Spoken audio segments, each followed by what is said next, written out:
The midnight silence of their Chicago penthouse was broken only by the faint clinking of ice against crystal. Julian stood in the shadowed hallway, breathless, as Evelyn's cruel, mocking laughter drifted from the cracked door of her study. She wasn't just talking to another man. She was laughing at Julian, dismantling his pride with every whispered word to his best friend. In that suffocating darkness, the devoted husband died, and a predator was born. If you are captivated by dark secrets and the chilling cost of revenge, stay and let this story unfold. The city of Chicago never truly slept, but from the vantage point of the penthouse at the Meridian, the world below was reduced to a muted, glittering mosaic. Julian St. James lay in the center of a king-sized bed, the expensive silk sheets cool against his skin. He reached out, his hands sweeping across the mattress. Empty. He glanced at the digital clock on the nightstand. 2:14 a.m.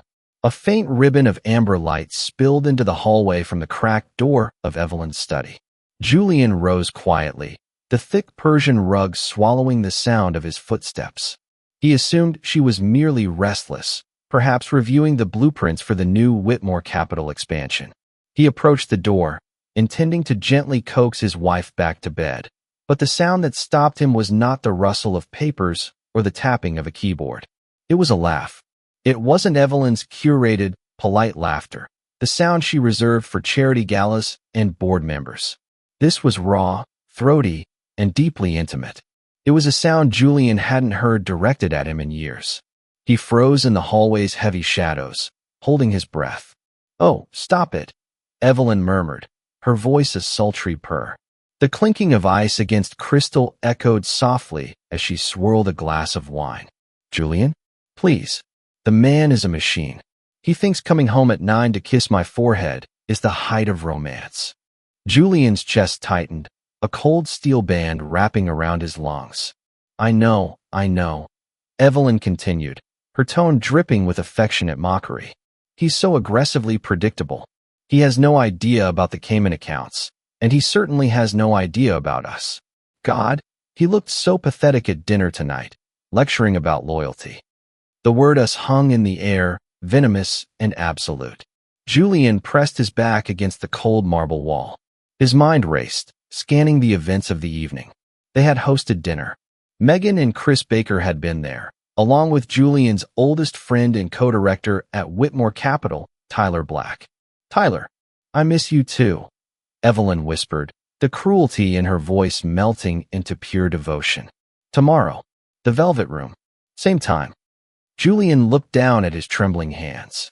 The instinct to kick the door open, to shatter the crystal wine glass against the wall, to scream until his throat bled, surged within him like a violent storm. He imagined the shock on her beautiful face, the desperate backpedaling, the ugly tears. But as the seconds ticked by, the roaring fire in his chest burned out, leaving behind nothing but glacial, calculating ice. Confrontation would mean a messy divorce, split assets, and a public scandal that would threaten his position at the firm. If she wanted to treat their marriage like a corporate game, he would play it like a CEO. He quietly backed away, retreating into the darkness of their bedroom. As he slipped his phone from the nightstand, the screen illuminated the darkroom. A notification flashed. A calendar alert synced from Evelyn's iPad, which she had carelessly left on his side of the bed. Meeting with T.B., the Velvet Room, 3 p.m. Julian stared at the glowing letters, a dark, hollow smile touching the corners of his mouth.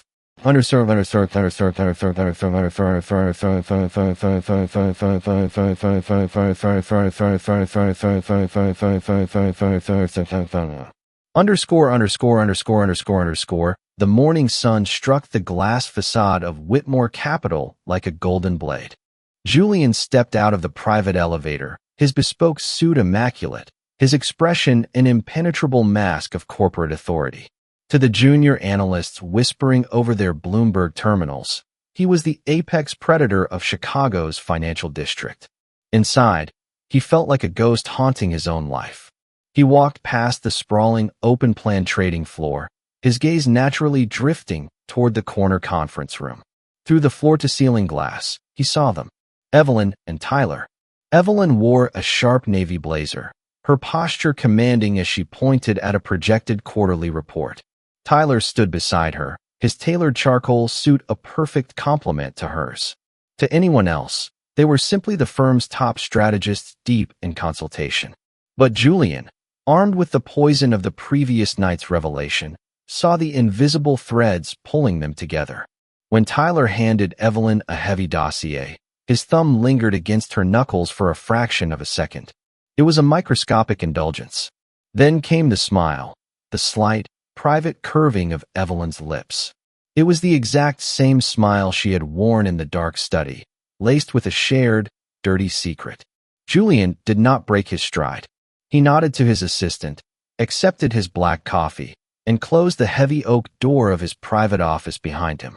The lock engaged with a heavy, satisfying click. The silence of the room was absolute, save for the low hum of the central air conditioning. He sat at his mahogany desk, placing his hands flat against the cool wood to stop their subtle trembling. He didn't reach for his usual morning briefings. Instead, he powered on his secure terminal and logged into the firm's deepest administrative mainframe. He has no idea about the Cayman accounts.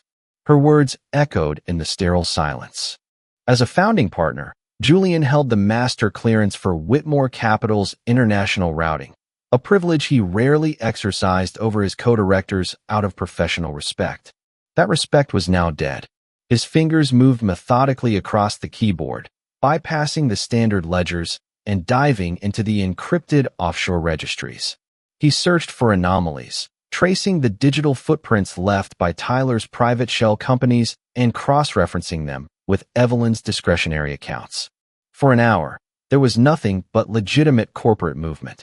Then, a single, buried transaction caught his eye. It was a wire transfer, routed through a phantom corporation in the Cayman Islands, flagged under a dormant subsidiary that Julian had practically forgotten about. Julian leaned closer to the monitor, the harsh blue light reflecting in his cold, calculating eyes. He pulled up the subsidiary's executive registry and traced the money backward. His breath hitched in his throat. It wasn't just a hidden personal savings account for their illicit romance. The capital flowing into the offshore account was being systematically siphoned from Whitmore's primary client holding fund, a massive account entirely under Julian's legal purview. They weren't just betraying his bed.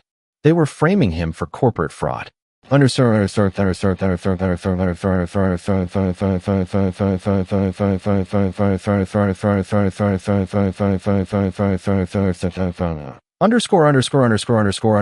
dining room of the Meridian Penthouse was bathed in the warm, low light of a modern chandelier, casting long shadows across the imported mahogany table. To the outside observer, it was a tableau of Chicago's elite at rest. Meghan and Chris Baker were laughing softly at an anecdote Tyler Black had just delivered with his trademark effortless charm. At the head of the table, Evelyn poured a vintage Pinot Noir, her smile radiant and perfectly practiced. Julian sat at the opposite end, his untouched glass of water resting precisely above his silver knife. He played his part flawlessly, offering polite nods and measured chuckles, while a quiet, violent storm raged behind his ribs. "It's just about market agility," Tyler was saying, swirling his dark wine. He leaned forward, his bespoke cuffs catching the ambient light. "Whitmore Capital needs to shed its dead weight if we are going to expand next quarter. Adapt or die, as they say." The words were framed as a casual business philosophy for Chris Baker's benefit, but Julian heard the chilling, deliberate subtext. Deadweight. That was Julian. They were sitting at his dining table, drinking his expensive wine, discussing his professional execution right to his face. Evelyn seamlessly picked up the thread. "Tyler is absolutely right. We have to be willing to restructure, to cut ties, even if it feels deeply uncomfortable at first." She met Tyler's gaze across the floral centerpiece. It lasted no more than a second, a fleeting, conspiratorial locking of eyes that Julian would have missed entirely just 48 hours ago. Now, it was glaringly obvious. He noticed the slight dilation of her pupils, the subtle way Tyler's posture relaxed the moment she validated him. Julian sliced into his roasted duck, the sharp scrape of silver against porcelain grounding him. Control, he reminded himself. Every muscle in his jaw ached with the effort of keeping his expression pleasantly detached. If he threw his wine glass, if he dragged Tyler across the table by his Italian silk tie, he would lose everything. They would paint him as an erratic, volatile husband, making their impending corporate coup look like a necessary, tragic rescue of the firm. Instead, Julian swallowed his food, tasting only ash. As the evening wore on, the guests migrated to the sprawling living room for espresso. Julian lingered behind under the guise of settling the bill with their private chef. When he finally walked down the dimly lit hallway leading to the lounge, his footsteps silent on the thick carpet, he paused. Evelyn stood near the floor-to-ceiling window, her back turned, admiring the glittering city skyline. Tyler stepped up closely behind her, crossing the boundary of professional personal space. He didn't touch her, but he didn't have to. The heavy, magnetic intimacy radiating from their proximity was suffocating. Tyler murmured something indistinguishable near her ear, and Evelyn let out a soft, breathy laugh. The exact same careless, cruel laugh Julian had heard in the dark study. As Tyler pulled away to casually rejoin the bakers, Julian's eyes caught a bright glint of silver at the nape of Evelyn's neck. She moved, and a delicate, custom-cut diamond pendant caught the city lights. Julian's mind instantly recalled the encrypted offshore ledgers from that morning. A specific $50,000 wire transfer flagged to a boutique jeweler in Geneva just 3 weeks prior, paid for with stolen Whitmore funds. He was wearing his betrayal. Julian stepped out of the shadows and into the warm light of the living room, his face an impenetrable mask, just as his pocket vibrated with an urgent, encrypted security alert from the firm's private server.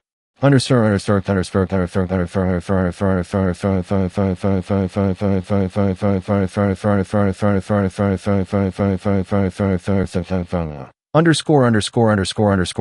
The penthouse was finally quiet. The lingering scent of Evelyn's expensive perfume and the faint aroma of roasted duck had settled into the heavy drapes. While his wife slept soundly in their sprawling bedroom, Julian sat alone in the dark study, the glow of his encrypted laptop painting his face in harsh, pale light. The security alert that had vibrated in his pocket was a ping from a dormant backdoor protocol he had coded into Whitmore Capital's servers a decade ago. It was a digital ghost, designed to monitor massive, unauthorized data dumps. Tonight, it had caught Tyler. Julian bypassed the firm's standard firewalls with surgical precision, slipping unnoticed into Tyler's private, segmented server. The silence of the room was absolute, punctuated only by the rapid, rhythmic tapping of his keyboard. He expected to find more evidence of their affair, hotel receipts, illicit emails. Instead, he found a war room. Folder after folder detailed the systematic dismantling of Julian's life. His breathing slowed as he opened a heavily encrypted PDF titled Project Genesis. It wasn't a business expansion plan. It was a blueprint for his execution. Evelyn and Tyler had spent the last 8 months quietly forging documents, manipulating client ledgers, and routing the stolen funds through offshore accounts bearing Julian's digital signature. But the theft was only the mechanism. The true objective was outlined in a drafted legal memo from a ruthless corporate litigation firm. They were preparing to trigger the morals and fiduciary negligence clause in Whitmore Capital's founding charter. By framing Julian for the embezzlement, they wouldn't just send him to federal prison. The clause would automatically forfeit his majority shares back to the active partners. Tyler and Evelyn would absorb his equity, essentially stealing the firm he had built from the ground up and leaving him with nothing. Julian stared at a chain of emails between his wife and his best friend. Evelyn, the board will panic when the audit hits. We need the transition to be seamless. Does he suspect anything? Tyler, not a thing. He's too blind. The Cayman transfer is fully in his name now. We drop the hammer next Friday. A hollow, icy calm washed over Julian. The betrayal was so absolute, so meticulously cruel, that it transcended anger. They thought him weak. They thought him a predictable machine, incapable of seeing the blade until it was already buried in his back. His eyes darted to the bottom of the directory. One final file sat alone, marked with a red flag. Julian clicked it. It was a pre-written press release, finalized just hours before the dinner party. It announced Julian St. James's immediate resignation amidst an SEC investigation, expressing the firm's deepest sorrow over his betrayal of client trust. He had precisely 7 days before they destroyed him. Julian slowly closed the laptop, the screen going black. In the reflection of the dark monitor, his own eyes stared back, lifeless, empty, and ready to rewrite the ending of their little game. He reached for a blank notepad and began drafting a new corporate structure. Understood. The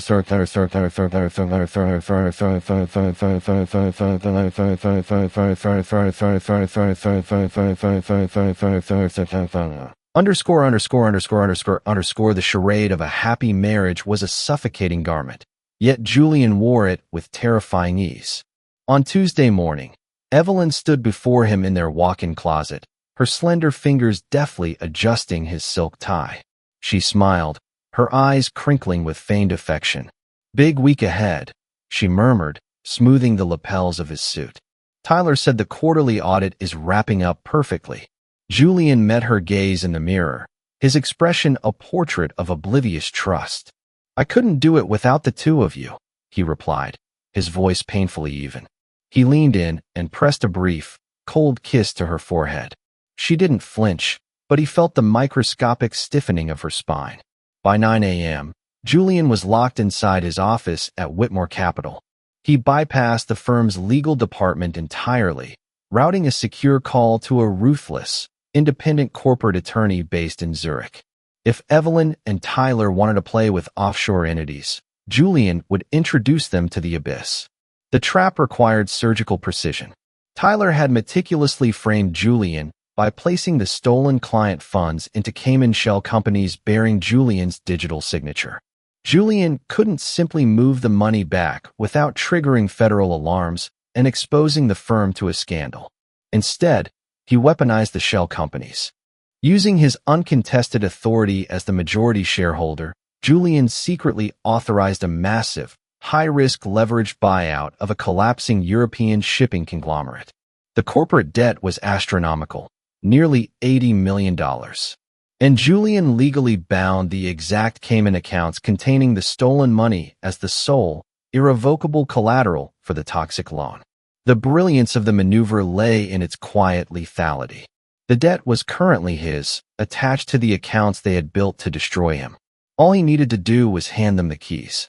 Julian spent the afternoon drafting a dense, 300-page partnership restructuring initiative.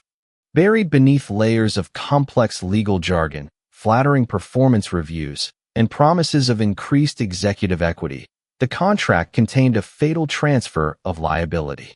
By signing it, Tyler and Evelyn would legally assume total ownership of the Cayman holding companies and the catastrophic $80 million debt anchored to them. They would believe they were successfully usurping his financial throne, entirely unaware they were chaining themselves to a sinking ship. The heavy printer in the corner of his office hummed to life, spitting out the thick, warm stack of their execution orders.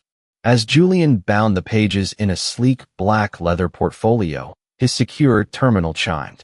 It was a calendar notification from Evelyn. Reminder, the Velvet Room Charity Gala is this Friday. Tyler booked the private VIP lounge for us to celebrate the audit. Dressed to impress. Julian stared at the screen, his hand resting flat against the leather portfolio. Friday, the exact day they planned to drop their fabricated evidence to the board and force him out. He picked up his gold fountain pen, tracing the sharp metal nib with his thumb, ready to walk into the lion's den. The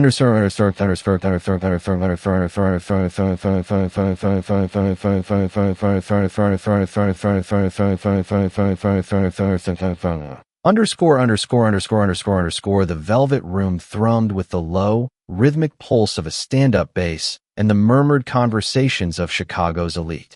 Inside the private VIP lounge, the air was thick with the scent of aged scotch and Evelyn's signature jasmine perfume. She sat across from Julian in a stunning emerald gown, her hand resting far too casually near Tyler's arm on the leather sofa. Julian took a slow sip of his bourbon. Tonight was Friday, the deadline. To a flawless audit, Tyler said, raising his crystal glass. His smile was predatory, a wolf in a bespoke Tom Ford suit. He thought he was only hours away from dropping the fabricated evidence to the board and ending Julian's career. Julian met the toast, the glass cool against his lips. To the future of Whitmore Capital, he replied smoothly. He set his drink down and reached into his briefcase, retrieving the thick, black leather portfolio. He placed it onto the low glass table between them. The heavy thud briefly overpowered the jazz drifting through the heavy velvet curtains. "What's this?" Evelyn asked, her perfect brow arching. "A token of my appreciation," Julian said, his voice a masterclass in controlled exhaustion. "I've been doing a lot of thinking lately. I'm tired, Tyler. The firm has grown beyond my original vision, and I want to step back." Tyler's eyes darted to the portfolio, a flicker of hungry anticipation breaking his composed facade. "Step back. I am transferring majority oversight of the international holding accounts to you both." Julian lied beautifully, weaving the trap into the exact narrative they desperately wanted to hear. "The board needs fresh blood. This restructuring initiative legally binds the Cayman assets to your executive profiles. It gives you absolute, uncontested control." Evelyn shifted in her seat, her eyes shining with barely concealed triumph in the dim light. She looked at Tyler, offering him a microscopic, encouraging nod. They believed Julian was willingly handing them the very accounts they had used to frame him, saving them the messy optics of a hostile corporate takeover. Tyler picked up the document, flipping past the dense legal traps Julian had meticulously buried within the liability clauses. For an agonizing minute, the only sound was the rustle of thick paper. If Tyler stopped now and demanded his own lawyers review the contract on Monday, Julian was a dead man. "It's a massive transfer of power, Julian," Tyler murmured, feigning professional hesitation. "You've earned it," Julian said. He withdrew his heavy gold fountain pen from his breast pocket and slid it across the glass table. "Both of you." Evelyn's hand discreetly brushed Tyler's knee under the table. "It's the right move for the firm, Ty." Tyler picked up the pen. The heavy gold nib hovered over the signature line. Julian stopped breathing, his pulse hammering against his ribs like a trapped bird. Then came the sharp, deliberate scratch of ink on paper. Tyler signed his name, followed by Evelyn's elegant signature as co-director. In 10 seconds of pure, blinding greed, they legally bound themselves to $80 million of inescapable toxic debt. Julian took the portfolio back, sliding it safely into his briefcase.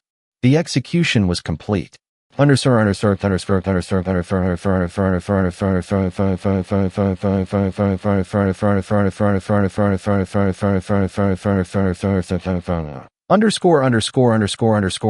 Monday morning arrived with a brutal, clear sky over Chicago. At exactly 8 o'clock, the heavy mahogany doors of Whitmore Capital's main boardroom sealed shut. The room, lined with panoramic glass overlooking the sprawling city, felt less like a center of commerce and more like an execution chamber. Julian sat at the head of the long, polished table. His posture was relaxed, his hands folded neatly over a blank legal pad. To his immediate right sat Evelyn, her face an immaculate canvas of rehearsed, somber concern. Across from her, Tyler stood at the projector, adjusting his bespoke cuffs. The 8 senior board members sat in tense silence, their encrypted tablets resting before them. "I called this emergency meeting because the integrity of this firm is fundamentally compromised," Tyler began, his voice adopting the grave, measured cadence of a reluctant savior. He avoided looking directly at Julian. "Over the weekend, an internal audit uncovered catastrophic irregularities in our primary client holding funds." Evelyn lowered her eyes, playing the part of the heartbroken wife to perfection. She reached out, her fingers resting lightly against Julian's sleeve in a sickening display of false solidarity. Julian did not pull away. He simply let her touch him, feeling the absolute zero of his own pulse. Approximately $30 million has been systematically siphoned into a network of offshore shell companies in the Cayman Islands, Tyler continued, tapping a button to project a series of heavily redacted ledgers onto the screen. And it is with profound personal grief that I must present the digital signatures authorizing these transfers. The projected screen flashed, displaying Julian's executive authorization codes. A low murmur rippled through the board members. This was it. The blade was falling. Tyler, Julian said. His voice was not defensive. It was a quiet, conversational murmur that instantly silenced the room. Check your tablet. The encrypted Zurich channel. Tyler paused, a flicker of irritation crossing his handsome features. He glanced at his screen. Evelyn, sensing a deviation from their meticulously crafted script, subtly stiffened. At the far end of the table, Harrison, the oldest and most conservative board member, tapped his own screen. His brow furrowed into a deep, jagged line. Tyler, what the hell is this? We just received a synchronized filing from the International Registry. These Cayman accounts, they aren't Julian's. Of course they are, Tyler snapped, losing a fraction of his polish. The digital footprint is irrefutable. We've spent months verifying. The footprint was an illusion, Tyler, Julian interrupted, his voice gliding over the room like ice water. He didn't raise his tone by a single decibel. You spent 8 months building a guillotine. You simply forgot to check who was kneeling under it. Harrison's face drained of color as he read the summarized legal brief. According to the Zurich filings processed at midnight, the Cayman holding companies are entirely owned by you, Tyler, and co-signed by Evelyn Brooks as an active managing director. The transfer of liability was executed last Friday night. Evelyn snatched her phone from the table. Her manicured thumb flew across the glass screen, bypassing her standard banking apps and logging directly into her secure, hidden offshore portfolios. Her breath hitched. The screen displayed a balance of absolute zero. Julian, what did you do? She whispered, the mask of the perfect wife shattering into fragments of sheer, unadulterated panic. I accepted your resignation, Evelyn, Julian replied smoothly. He turned to address the board, his demeanor entirely professional. As you will see in the supplementary documents, the Cayman accounts now owned by Tyler and Evelyn were used as sole collateral for the leveraged buyout of the European shipping conglomerate I authorized last week. A buyout that carried $80 million in toxic, inescapable debt. When the margin call hit at dawn this morning, the bank legally liquidated every hidden asset tied to those accounts to cover the initial penalty. Tyler stumbled backward, his back hitting the glass wall of the boardroom. The arrogant predator was gone, replaced by a suffocating, cornered animal. This is fraud. You set us up. I'll tear up the contract. I'll take this to federal court. You already are going to federal court, Julian said, finally standing up and buttoning his suit jacket. The SEC and the FBI received the complete, unredacted audit of your embezzlement at 6 o'clock this morning. Since you so graciously signed documents claiming total ownership of the exact accounts holding the stolen client funds, the federal mandate is entirely yours to bear. The silence in the boardroom was absolute, heavy, and lethal. The board members stared at Tyler and Evelyn, recognizing the stench of corporate death. Julian picked up his blank legal pad. He did not look at his best friend, who was now trembling against the glass, nor did he look at his wife, whose face was buried in her hands as silent, ugly sobs racked her shoulders. He walked toward the heavy mahogany doors, his footsteps echoing in the utter devastation he had engineered. Understood. The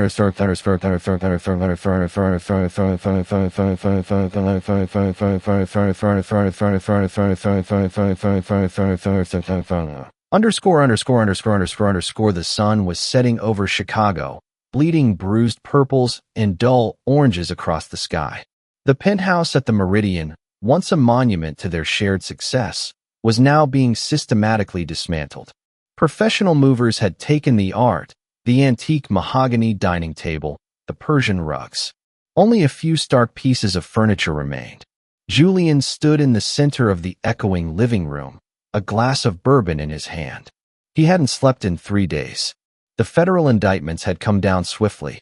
Tyler was out on bail, his assets frozen, his reputation obliterated. The firm had survived, but Julian had immediately liquidated his remaining shares. He was stepping away. He had won. The war was over. But the silence in the apartment was deafening. The sound of a key turning in the lock was hesitant. The heavy oak door clicked open, and Evelyn stepped inside. The contrast between the woman who had laughed in the dark study and the woman standing before him was jarring. She wore a simple beige trench coat, her face devoid of makeup, her eyes red-rimmed and hollow. The arrogance was gone, replaced by the raw, shivering terror of a woman who had plummeted from the penthouse to the pavement in a matter of hours. Tyler had turned on her, of course. In a desperate bid for a plea deal, he had tried to shift the blame entirely onto Evelyn. There was no loyalty among thieves. "Julian," she whispered. Her voice cracked, dry and small in the cavernous room. The doorman said, "You were moving." Julian took a slow sip of the bourbon. "The lease is broken. The movers finish tomorrow. My lawyers will send the final divorce decrees to your public defender by Friday." She flinched at the words public defender. All her secret accounts, the Cayman money, her jewelry, seized by the feds to cover the massive fraud penalty he had engineered. She took a step forward, her hands trembling. "Julian, please. I have nothing. My accounts are frozen. The bank took the car. Tyler told the SEC that the embezzlement was my idea." The irony was sharp, but Julian felt no amusement. "And you told them it was his," Julian stated, a simple statement of fact. "Survival is an ugly instinct, Evelyn." She broke down, falling to her knees on the bare hardwood floor. The sound of her weeping was pathetic, stripped of any cinematic grace. It was the ugly, wet sobbing of absolute defeat. "I was stupid," she gasped, wrapping her arms around herself. "It was just a game. A stupid, reckless game. We got carried away. The thrill of it. The money. But I never wanted you destroyed, Julian. You have to believe me. I never wanted you to go to prison." Julian looked down at her. He didn't feel the burning rage that had sustained him through the long nights of hacking servers and drafting toxic contracts. He didn't feel vindicated. He felt a terrifying, expansive emptiness. "You didn't want me in prison," he echoed softly. "You just wanted me gone. Erased. So you could take what I built." "I loved you," she sobbed, looking up at him with desperate, pleading eyes. "Somewhere, underneath all the lies. I did love you. Please, Julian. Just a loan. Enough to hire a real lawyer. Don't leave me to drown." Julian set his glass down on the bare windowsill. "You drowned the moment you laughed at me in the dark, Evelyn. I just let the water in." He didn't yell. He didn't sneer. The utter lifelessness in his voice was far more terrifying than any scream. He turned away from her, his posture rigid. "Leave the keys on the counter. Don't come back." She stayed on the floor for a long time, the silence of the empty penthouse pressing down on her. Finally, realizing there was no mercy left in the man she had betrayed, she slowly stood up. The soft click of the front door closing behind her sounded like a gunshot. Julian was finally alone. The revenge he had meticulously crafted, the poison he had fed them with a smile, had worked perfectly. They were destroyed. He was financially secure, legally untouched, and entirely victorious. But as the adrenaline of the past weeks finally bled out of his system, the anesthetic wore off. The wound was still there. Winning a war didn't bring the dead back to life, and it didn't rebuild a home. He stood alone by the floor-to-ceiling glass, his reflection superimposed over the glittering Chicago skyline. The penthouse was empty. His marriage was a crime scene. His best friend was a traitor. He touched the cold glass, the city lights blurring before his hollow eyes. He had burned the world to ashes to stay warm, only to realize he was the one who was completely dead inside.